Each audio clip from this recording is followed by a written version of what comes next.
The acrid scent of smoke curled through the air, invading the quiet evening like an uninvited guest. Julia Louis-Dreyfus stood at the edge of her patio, the twilight sky painted in bruised shades of orange and gray.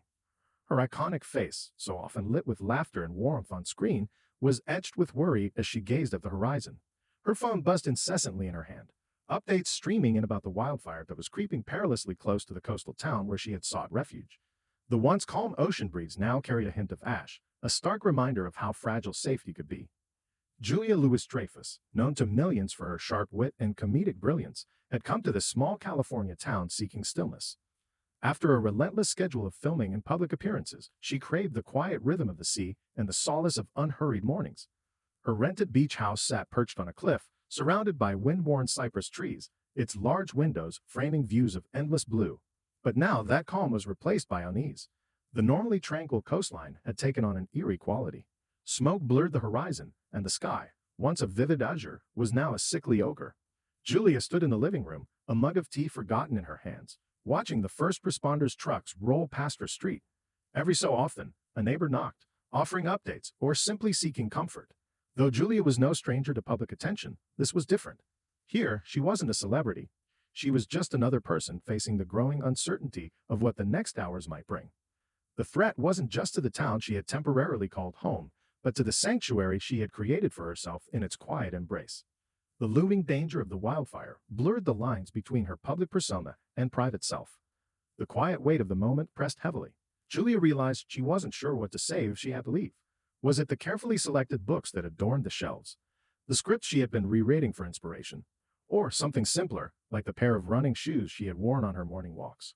Her fingers traced the edge of her phone as she scrolled once more through news updates, watching the images of destruction unfold only miles away.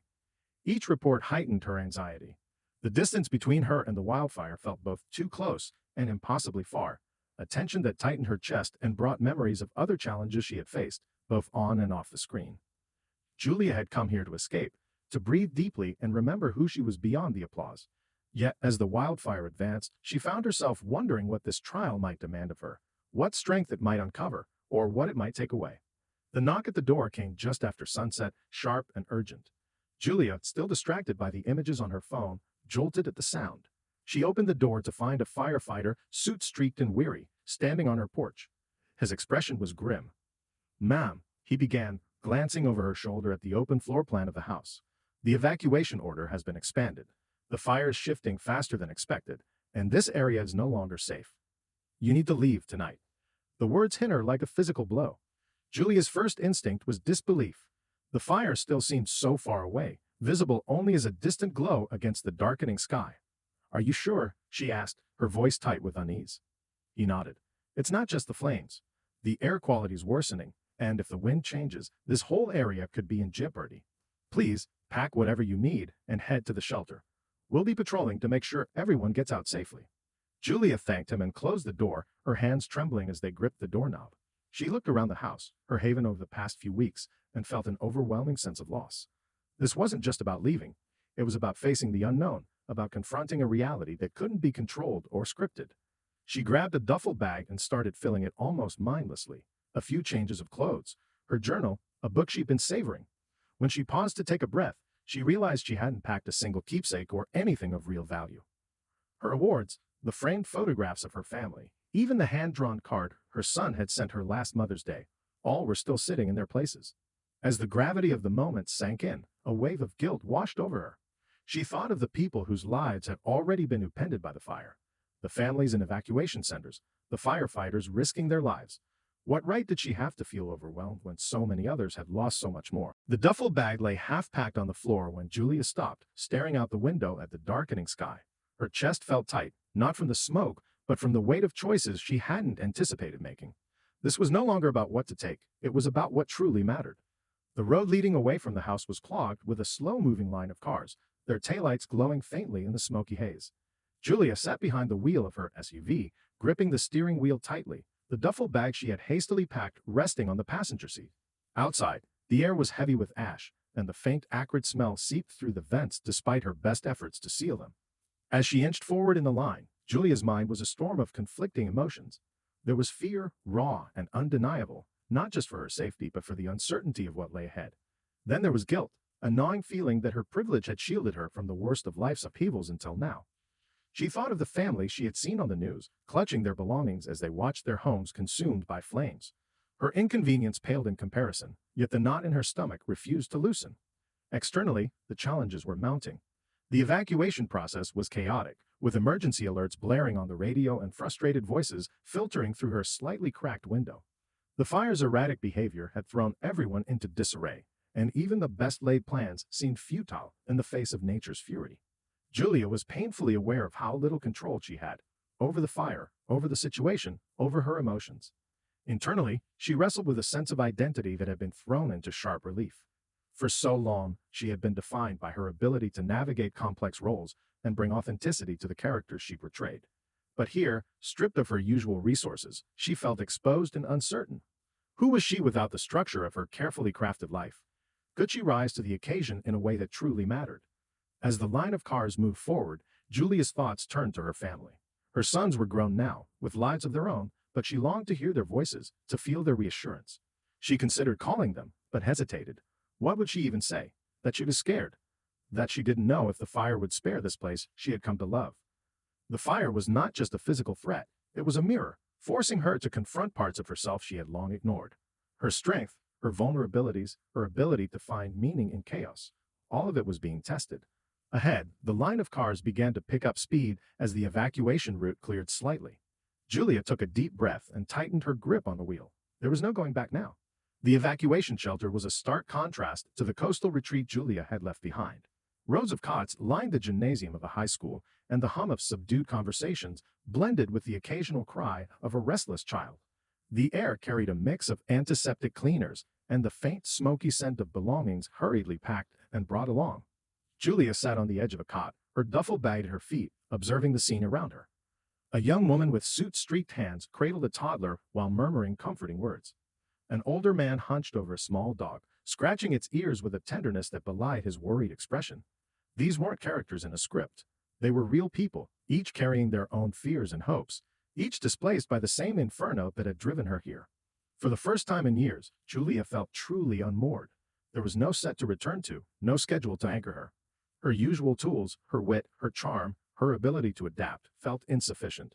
But as she watched the people around her, she realized she wasn't alone in her uncertainty. They were all here, navigating the unknown together. Determined not to retreat into herself, Julia started small. She helped a mother wrangle her two young children while she stepped away to make a call.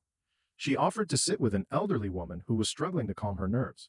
Each act of connection chipped away at the walls of isolation she hadn't realized she'd built around herself. It wasn't easy.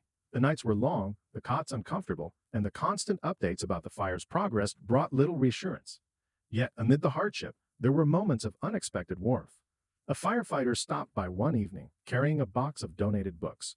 Julia leafed through them and found herself reading aloud to a group of children, her voice soothing and steady despite the chaos around them. Through these small acts, Julia began to rediscover a part of herself she had long buried beneath her public persona. She wasn't just the sharp-tongued star of sitcoms or the polished presence on red carpets. She was someone capable of listening, of helping, of finding light in the darkest places. As the days stretched on, Julia felt her perspective shifting. This wasn't a role she had prepared for, but it was one she embraced nonetheless. In helping others find moments of calm, she found her own.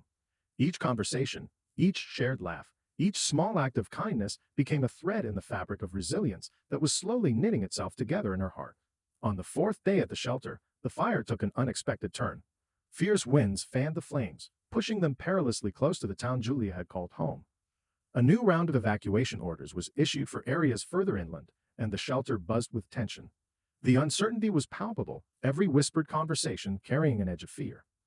As the news unfolded on a small TV perched in the corner of the gym, Julia watched intently. Her stomach churned as images of charred hillsides and collapsing homes filled the screen. Among the updates came the devastating revelation: the coastal area, including the house she had rented, had been consumed by the fire. The home she had cherished for its calm and simplicity was gone. The weight of the loss was immense, and Julia slipped out of the crowded room to sit alone on the school steps. The cool night air carried the scent of smoke, and the sky above was an unsettling mix of stars and ash. Her mind raced through memories of quiet mornings by the ocean, through the belongings she had left behind, through the life she had so carefully curated, now reduced to embers. It was in that moment of despair that a young boy approached her, holding a crumpled drawing in his hands. His name was Lucas, one of the children she had read to earlier in the week. He held out the drawing, a crude but heartfelt depiction of the ocean, a house, and a smiling woman standing beside it. "It's you," he said simply. "By the beach. That's your house." Julia looked at the drawing, her throat tightening. "Thank you, Lucas," she whispered, her voice barely audible. The boy sat beside her, swinging his legs. "It's okay," he said after a pause. "My mom says houses can go away, but people are what matter, and you're still here." His words hit her with the force of truth she hadn't been ready to confront. In all her grief over the loss of the house, she had overlooked the fact that she was safe, alive, and surrounded by others who understood this shared vulnerability. Julia hugged the boy gently, tears slipping down her cheeks. In that moment, the fire was no longer just a force of destruction. It became a reminder of what truly mattered: connection, compassion, and the resilience of the human spirit. In the weeks following the fire, Julia Louis-Dreyfus found herself changed in ways she hadn't anticipated. The devastation in the town was overwhelming. Entire neighborhoods reduced to blackened ruins, lives scattered like ashes. Yet, amid the destruction, there was an undeniable sense of unity, a collective will to rebuild, to heal. Julia stayed longer than planned, volunteering alongside locals to help with recovery efforts. She worked shoulder to shoulder with strangers who quickly became friends, clearing debris, sorting donations, and distributing meals to families in need. It wasn't glamorous, and it wasn't easy, but it felt meaningful. The experience revealed to Julia a resilience she hadn't known she possessed. There was a deep satisfaction in these small acts of service, a sense of purpose that transcended her career or public image. It was in these quiet moments, handing a warm meal to an exhausted firefighter, listening to the stories of families who had lost everything, that she felt most alive. One evening, as she stood outside the shelter watching the sunset over a horizon still hazy from the fires, Julia received a call from her son. She told him about Lucas and the drawing, about the people she had met, and about the strength she had witnessed in the face of unimaginable loss. "I'm proud of you, Mom," her son said. "You've always been strong, but this is something else." His words stayed with her, a reminder of how far she had come since the first night she fled her home, gripped by fear and uncertainty. Now, as she looked at the sky, the colors of dusk seemed less foreboding and more hopeful, a symbol of renewal after the storm. Julia didn't view herself as a hero, nor did she want to be seen as one. But she had learned something profound. Resilience wasn't about avoiding hardship, but about facing it with courage, humility, and an open heart. Months after the fire had been contained and the evacuation shelters closed, Julia Louis-Dreyfus returned to the coastal town, now in the early stages of rebuilding. The scars of the wildfire were still visible. Charred hillsides and skeletal trees bore witness to the devastation. But so too was the determination of the community to recover. Walking along the beach where she had once found solace, Julia marveled at the resilience of the ocean. The waves still lapped at the shore, unbothered by the chaos that had unfolded nearby. She thought of Lucas's drawing, now framed and sitting on her desk, a reminder of his quiet wisdom. Houses could be rebuilt, but it was people who mattered. In the aftermath of the fire, Julia had become an advocate for wildfire recovery and prevention efforts. She lent her voice and platform to raise awareness about the impact of climate change and the urgent need for action. But it was more than a cause, it was personal. The connection she had made during those harrowing weeks, the stories of loss and resilience, had transformed her perspective. Standing at the edge of the water, Julia reflected on the lessons the fire had taught her. She had learned to let go of what didn't truly matter and to hold tightly to what did: family, community, and the simple acts of kindness that could light even the darkest moments. Her gaze shifted to the horizon, where the sun was dipping below the waves, painting the sky in warm hues. The sight, once a backdrop to her quiet mornings, now felt like a testament to the beauty of endurance. As she turned to leave, a group of children ran past her, their laughter ringing through the salty air. Julia smiled, feeling a sense of peace she hadn't known she needed. The fire had taken much, but it had also given her something invaluable: a deeper connection to herself and the world around her. Back at her car, she paused, taking one last look at the beach before driving away. This chapter of her life, like the fire itself, had left its mark. But it was a mark she carried with gratitude, knowing it had shaped her into someone stronger, someone more open to life's unpredictable beauty. And as the town slowly healed, so did Julia, one step, one connection, and one day at a time.